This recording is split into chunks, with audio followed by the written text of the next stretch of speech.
একসাথে একই বিছানায় ঘুমালেই কিন্তু মানুষটার কাছে যাওয়া যায় না।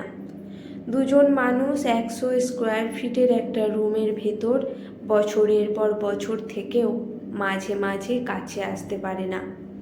আমি এরকম বেশ কিছু দাম্পত্যকে চিনি যারা বহু বছর পরও সংসারের মানে বুঝে উঠতে পারেনি।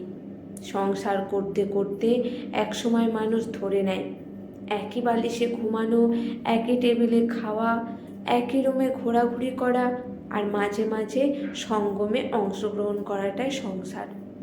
ব্যাপারটা কি আসলে তাই? তাহলে কিছু সংসার কখনো কখনো টিকে না কেন?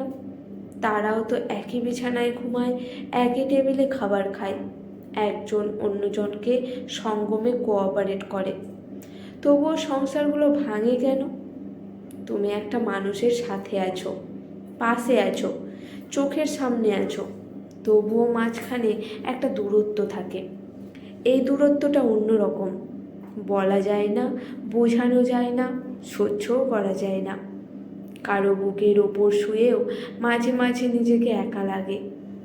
দাম্পত্য জীবনে আমি আসলে কি চাই?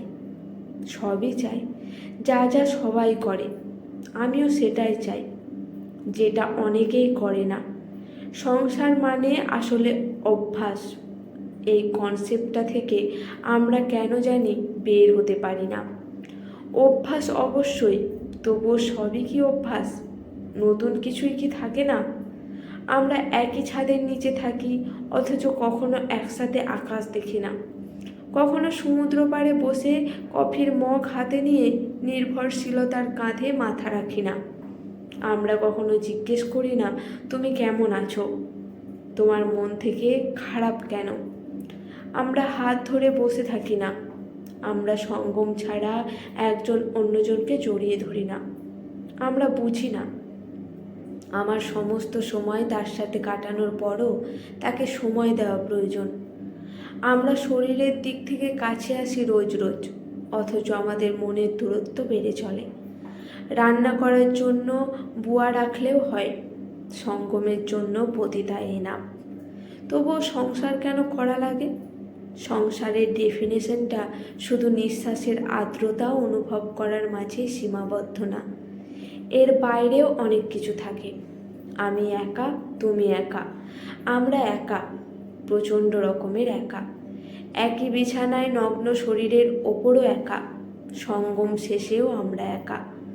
অথচ দিন শেষে আমরা একটা আশ্রয় প্রয়োজন হয়, একজন মানুষ প্রয়োজন হয়, একজন ব্যক্তিগত নির্ভরশীলতার জায়গা প্রয়োজন হয়, সমঝোতা প্রয়োজন হয়, কারো কণ্ঠস্বরে আমার জন্য একটু গভীর ভালোবাসার প্রয়োজন হয়, একটা পবিত্র স্পর্শ প্রয়োজন হয়।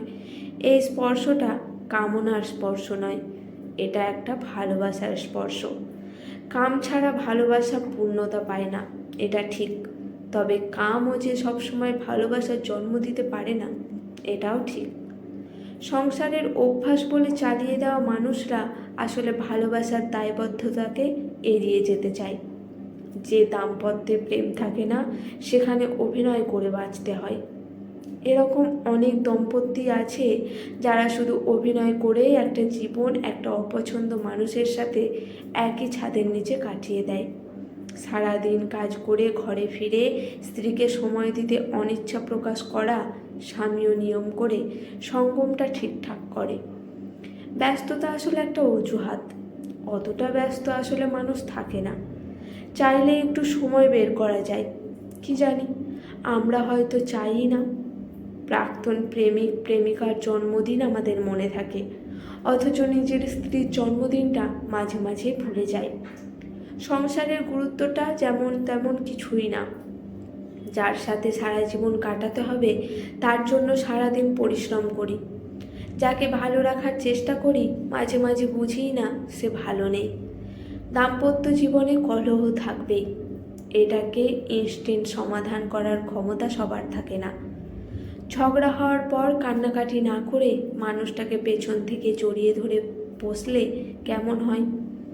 মানুষ কি এতটাই নিষ্ঠুর যে ভালোবাসাকে অবহেলা করতে পারে?